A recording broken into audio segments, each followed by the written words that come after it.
Assalamualaikum warahmatullahi wabarakatuh. Pada kesempatan kali ini saya akan membahas terkait dengan pajak bumi dan bangunan ya.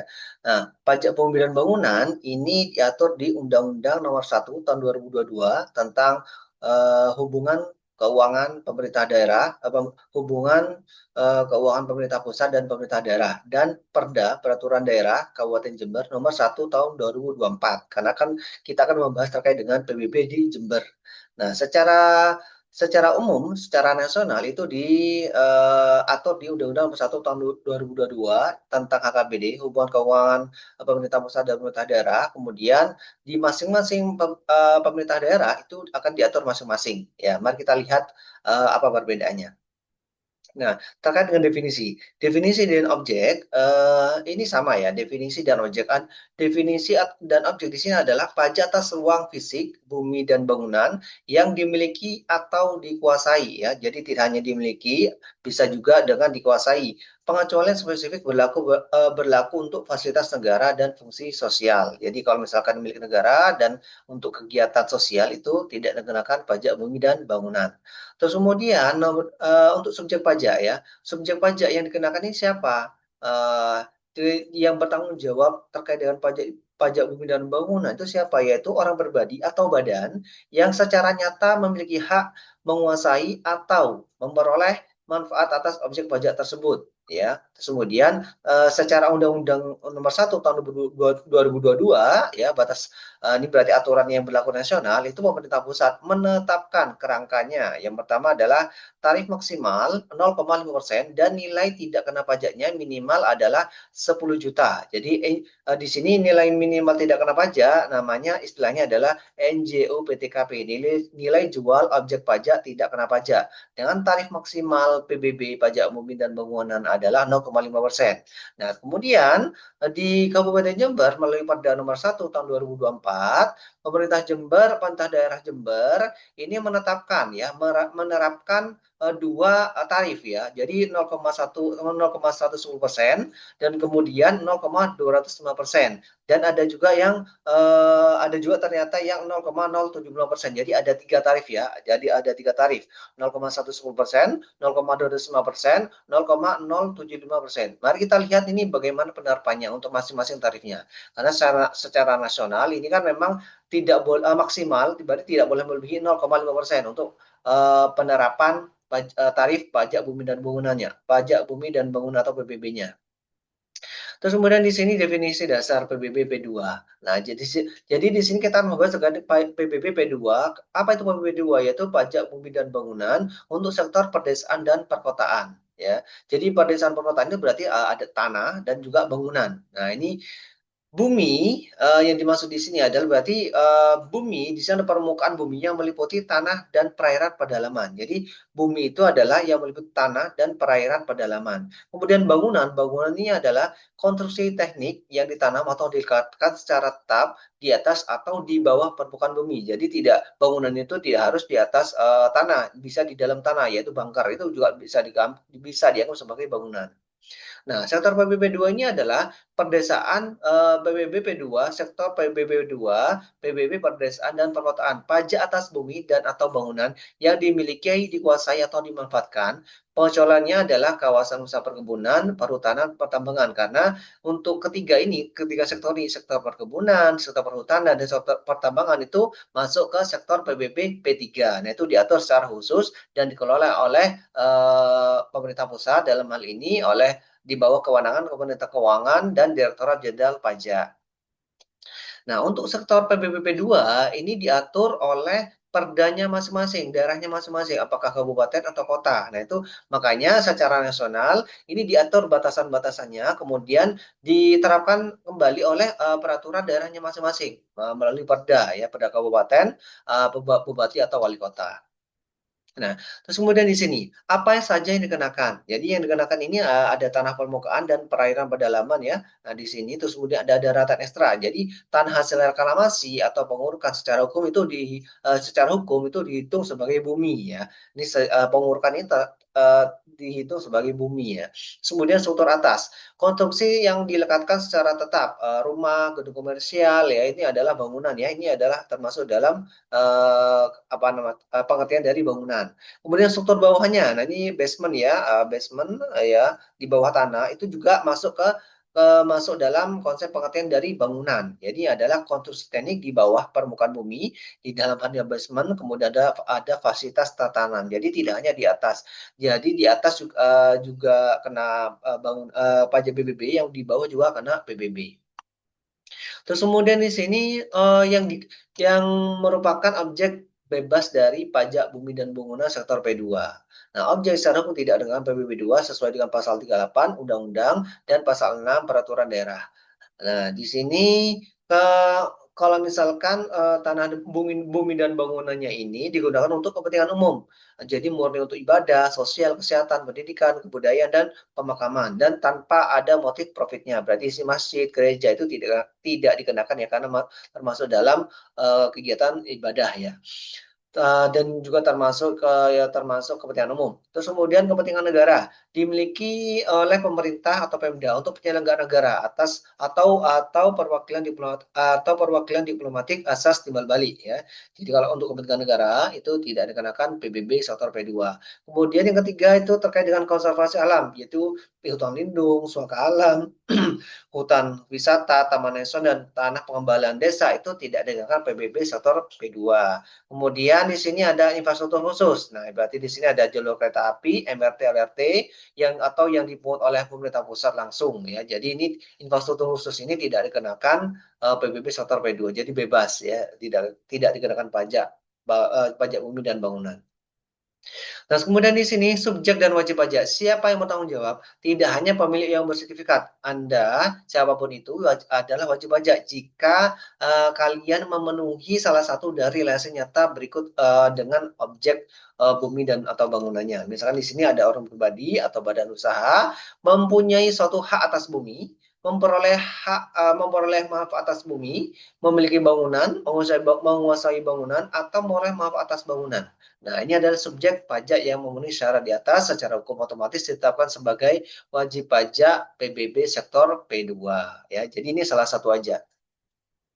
Terus kemudian bagaimana cara perhitungan PBB sektor P2? Berarti untuk PBB sektor P2 kita harus bisa memperoleh nilai jual objek pajak atau NJOP. NJOP itu apa sih? NJOP itu adalah harga rata-rata wajar dari transaksi atau perbandingan harga yang ditetapkan oleh bupati dan umumnya setiap 3 tahun sekali. Jadi bisa 3 tahun sekali ya, bisa setahun sekali, bisa 2 tahun sekali ya, tergantung dari bupatinya masing-masing.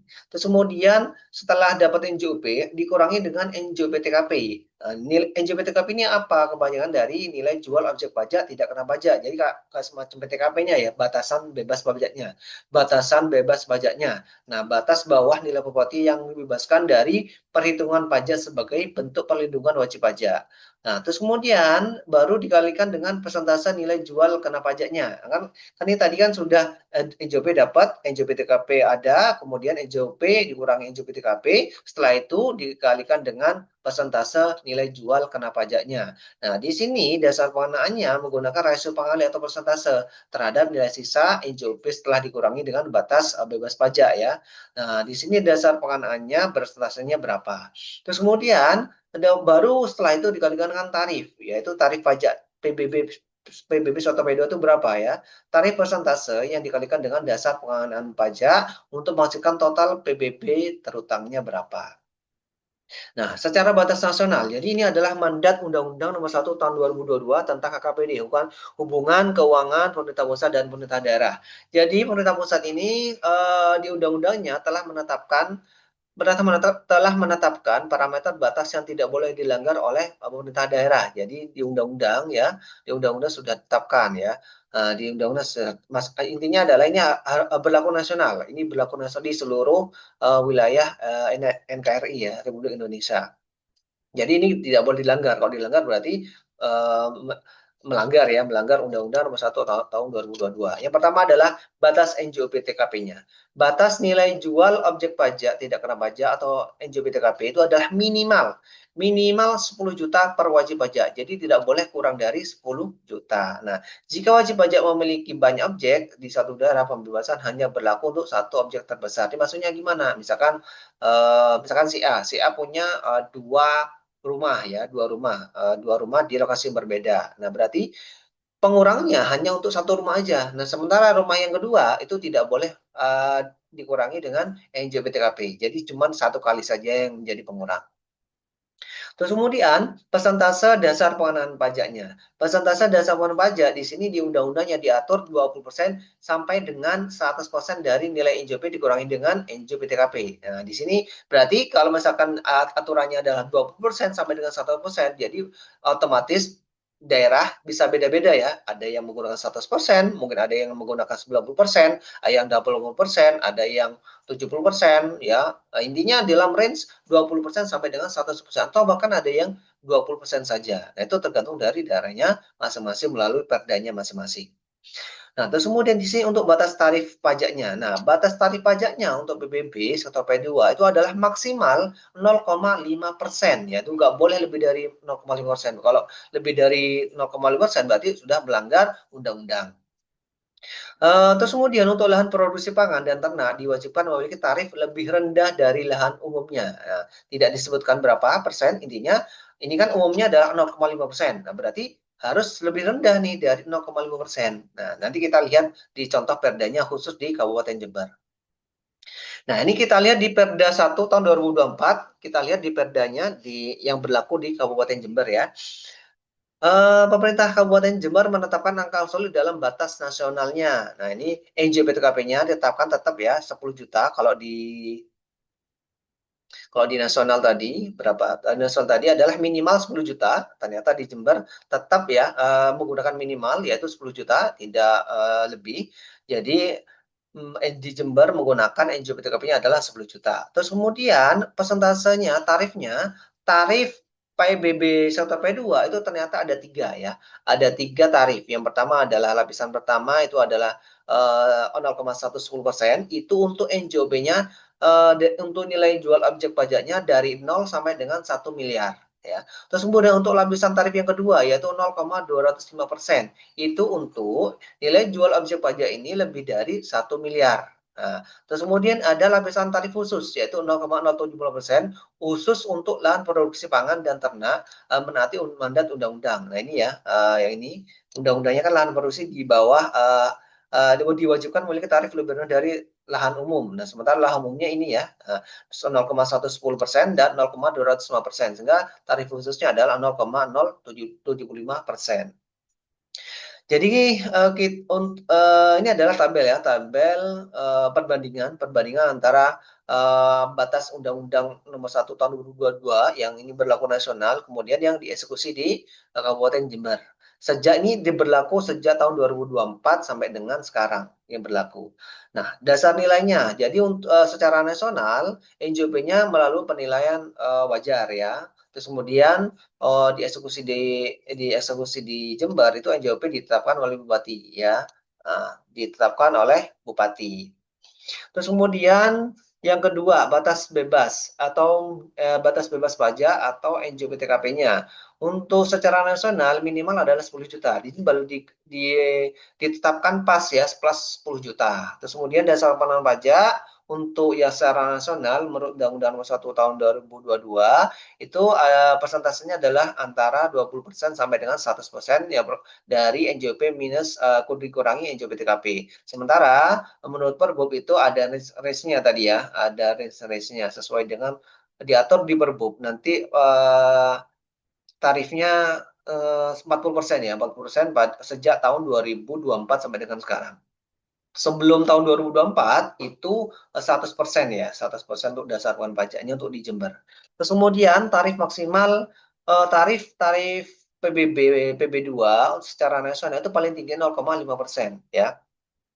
Kemudian dieksekusi di Kabupaten Jember itu maksimal adalah 0,205% dan progresif tadi ada 0,110 ya, 0,110, 0,205 dan 0,075%. Terus kemudian ada insentif pangan, jadi wajib lebih rendah dari tarif normal secara nasional. Kemudian dieksekusi di Jember itu tarifnya ditetapkan 0,075% tarif terendahnya. Nah, ini cara perhitungan formula perhitungan PWB sektor P2 terutangnya. Berarti kita hitung total NJOP-nya, baik buminya plus bangunan itu ada berapa, kemudian dikurangi dengan NJOP TKP sebesar 10 juta, kemudian dapat nilai sisa NJOP. Dari nilai sisa NJOP ini dikalikan dengan persentase dasar pengenanya, range per bumnya adalah 20% sampai dengan 100%. Kemudian dapatlah dasar pengenaan pajaknya. Nah, dasar pengenaan pajak ini baru dikalikan dengan tarif perdanya masing-masing. Kalau di Jember itu menggunakan 0,110 atau 0,205 atau 0,075%. Sehingga diperolehlah total PBB sektor P2 terutangnya. Nah, titik penentuan dan prinsip kepatuhannya. Jadi, kewajiban PBB P2 ditentukan berdasarkan keadaan objek per tanggal 1 Januari pada tahun pajak tersebut. Ya, segala perubahan struktur atau kepemilikan setelah tanggal 1 Januari akan berdampak pada tahun pajak berikutnya. Jadi, menghitung objek, menghitung subjek dan objeknya, ya, kewajiban PBB 2 itu dilihat pada tanggal 1 Januari. Ya, keadaan objeknya ya di sini ya. Keadaan objek adalah pada tanggal 1 Januari. Nah, 1 Januari misalkan 1 Januari 2025 untuk tahun pajak 2025. Nah, itu dilihat apa namanya? Objeknya seperti apa? Apakah ada tanah atau bangunannya? Terus kemudian di sini sebagai bagian dari pajak daerah, kontribusi PBB 2 ini bersifat memaksa ya, karena pajak ini adalah pajak yang bersifat memaksa, namun tidak memberikan imbalan secara langsung. Nah, dana disalurkan kembali secara kolektif untuk sebesar-besarnya kemakmuran rakyat melalui infrastruktur dan pelayanan jasa umum di Kabupaten Jember itu sendiri. Nah, ini kita akan lanjut di studi kasus di perhitungan PBB sektor P2 di Kabupaten Jember. Dan kita fokus di Perda nomor 1 tahun 2024 terkait dengan pajak daerah ya. Nah, ini mulai tahun 2024 itu dasar pengenaan pajaknya menggunakan 40% ya, menggunakan 40% mulai tahun 2024. Dasar pengenaan pajak 40%. Mari kita lihat cara perhitungannya. Jadi ini ada luas bumi, ada luas bangunan, ya, kemudian ada nilai jual, ada nilai jual juga, ya. NJOP ini adalah harga rata-rata wajar dari transaksi jual beli. Jika tidak ada transaksi, berarti dihitung melalui perbandingan harga objek jenis, nilai atau nilai perolehan baru atau NJOP pengganti. Intinya adalah NJOP itu sudah ditetapkan oleh Pemda setempat, ya. Pemda setempat sudah menetapkan NJOP-nya untuk wilayah ini sekian, untuk wilayah Kebonsari sekian, untuk wilayah mana? Untuk wilayah Ajong sekian, untuk wilayah Kalisat sekian, untuk wilayah Tanggul sekian. Nah, itu sudah ditetapkan per wilayah, per zona-zonanya. Namanya adalah zona nilai tanah. Terus kemudian cara menghitungnya sama ya, cara menghitungnya sama, yaitu total NJOP dikurangi NJOP TKP, kemudian ada sisa NJOP, kemudian DPP-nya, dapat DPP, kemudian dikalikan dengan tarif PBB sektor P2, kemudian dapatlah PBB terutangnya. Nah, ini adalah matriksnya, matriksnya untuk tarif PBB sektor P2 0,110%, untuk yang NJOP-nya adalah 0 sampai dengan 1 miliar, kemudian lebih dari 1 miliar adalah 0,205% untuk tarif PBB-nya, kemudian untuk lahan produksi pangan dan ternak itu tidak ada batasan nilai. Intinya kalau dia termasuk, kalau objek pajaknya termasuk lahan produksi pangan dan ternak, berarti dikenakan tarif PBB 0,075%. Nah, ini studi kasus pertama. Jadi di sini untuk status pertama adalah untuk hunian standar, yaitu NJOP-nya kurang dari sama dengan 1 miliar rupiah. Diketahui luas bumi di sini adalah 200 meter persegi dengan nilai 1,5 juta per meter persegi. Kemudian ada luas bangunan 100 meter persegi dengan nilai 2 juta per meter persegi. Sehingga kita bisa peroleh nilai bumi adalah 200 meter persegi dikalikan dengan 1,5 juta per meter persegi, kita peroleh menjadi 300 juta. Kemudian luas bangunan di sini ada 100 meter persegi dikalikan dengan 2 juta per meter persegi, sehingga diperoleh adalah 200 juta. Sehingga kita dapat total nilai NJOP yang diperoleh dari nilai bumi plus nilai bangunan. Nilai bumi adalah 300 juta, kemudian nilai bangunan adalah 200 juta, sehingga total nilai NJOP bumi dan bangunan adalah 500 juta. Nah, kemudian dikurangi dengan NJOP TKP. NJOP TKP di Kabupaten Jember itu adalah 10 juta ya. Terus kemudian sisanya berarti di sini 500 juta kurangi 10 juta menjadi 490 juta. Kemudian di sini dasar penerapan pajak khusus untuk di Jember dan ini mulai berlaku tahun 2024 sampai dengan sekarang itu adalah 40% ya. Kalau dari range nasional kan 20% sampai dengan 100%, tapi di Jember mulai tahun pajak 2024 itu menetapkan di dasar pengenaan pajaknya adalah 40%, sehingga 40% kali 490 juta menjadi 196 juta rupiah. Sehingga karena ini adalah total NJP-nya adalah cuman sampai 500 juta dan di bawah 1 miliar, sehingga yang digunakan tarifnya adalah 0,110% ya. Nah, di sini. Nah, ini kan total NJP-nya adalah hanya 500 juta, sementara untuk batasannya 0 sampai 1 miliar itu adalah tarifnya adalah lebih kecil, yaitu 0,110%. Sehingga di sini 0,110% kalikan dengan 196 juta rupiah sama dengan 215.600 rupiah. Terus kemudian studi kasus yang kedua, ketika nilai propertinya, nilai NJOP-nya adalah lebih dari 1 miliar. Nah, di sini diketahui bahwa luas buminya adalah 500 meter persegi dengan nilai per meter perseginya adalah 2 juta, kemudian ada luas bangunan 300 meter persegi dengan nilai bangunan adalah 3 juta per meter persegi. Nah, penyelesaiannya adalah berarti kita hitung nilai bumi terlebih dahulu. Nilai bumi diperoleh dari luas bumi kali nilai bumi per meter persegi, yaitu 500 meter persegi tambah dikalikan dengan 2 juta, yaitu 1 miliar nilai bumi yang kita peroleh. Kemudian luas bangunan di sini adalah 300 meter persegi. Berarti di sini 300 meter persegi kalikan dengan 3 juta, sehingga di sini kita peroleh adalah 900 juta rupiah. Nah, sehingga total NJOP bumi dan bangunan adalah 1,9 miliar rupiah. Kemudian dikurangi NJOP TKP, nilai jual objek pajak tidak kena pajak sebesar 10 juta, sehingga sisa NJOP-nya adalah 1,890 juta rupiah. Nah, dasar pengenaan pajaknya adalah 40%, sehingga di sini 40% kali 1,89 miliar sama dengan 756 juta rupiah. Karena total NJOP-nya di sini adalah 1,9, berarti di sini masuk ke golongan tarif yang kedua, yaitu 205%. Yang dilihat adalah yang ini ya. Yang dilihat itu adalah yang 1,9 miliarnya, sehingga bukan yang 756, tapi yang dilihat adalah yang 1,9. Nah, 1,9 ini masuk tarif mana? Oh, ternyata masuk tarif yang properti yang lebih tinggi, yaitu 0,205%. Sehingga di sini kita kalikan 0,205% kali 756 juta sama dengan 1.549.800 rupiah. Terus kemudian studi kasus yang ketiga untuk lahan produksi pangan dan ternak ya. Diketahui di sini ada luas bumi adalah 10.000 meter persegi atau 1 hektar. Nilainya adalah 200.000 per meter persegi. Luas bangunan gudangnya adalah 200 meter persegi dengan nilai 1 juta per meter persegi. Nah, berarti kita hitung nih nilai buminya. Nilai buminya berarti 10.000 kali 200.000, yaitu 1 miliar, yaitu 2 miliar ya.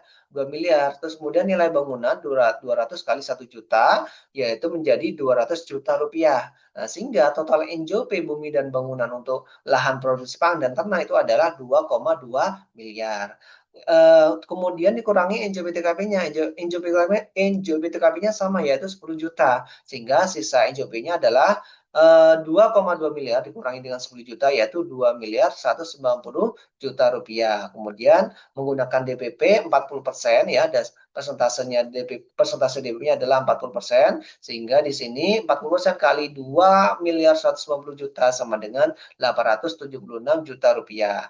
Nah, kemudian 876 juta rupiah ini dikalikan langsung dengan tarif 0,075%, karena ini adalah lahan produksi pangan dan ternak. Jadi tarifnya khusus ya. Nah, di sini tarifnya adalah khusus tanpa batasan nilai. Intinya kalau dia objeknya adalah lahan produksi pangan dan ternak, berarti tarifnya khusus yaitu 0,75%. Sehingga di sini 0,75%, 0,075% kalikan dengan 876 juta sama dengan 657 ribu rupiah.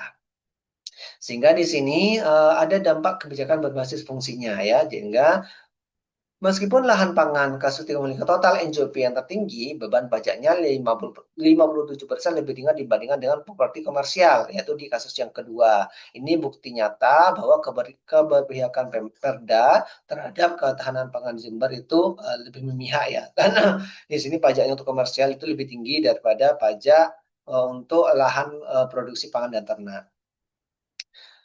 Nah, ini jadi ini untuk undang-undangnya, teman-teman bisa lihat di sini ya. Ini ada undang-undangnya.